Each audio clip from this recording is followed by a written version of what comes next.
Hello guys, in today's video I will be showing you how to fix Microsoft Teams bug problem. So the answer is easy, just go to the settings and then scroll down to the app section and then go to the search and search Teams and then go to the storage, and here you will find this clear cache option. Click on it.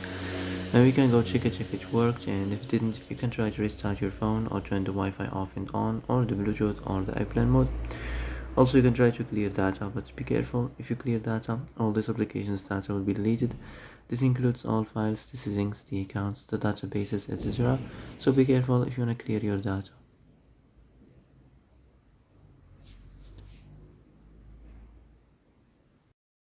And that's it for today's video. I hope this is the answer you've been looking for. If you like this video, don't forget to like and subscribe, and see you in the next video. Thanks for watching.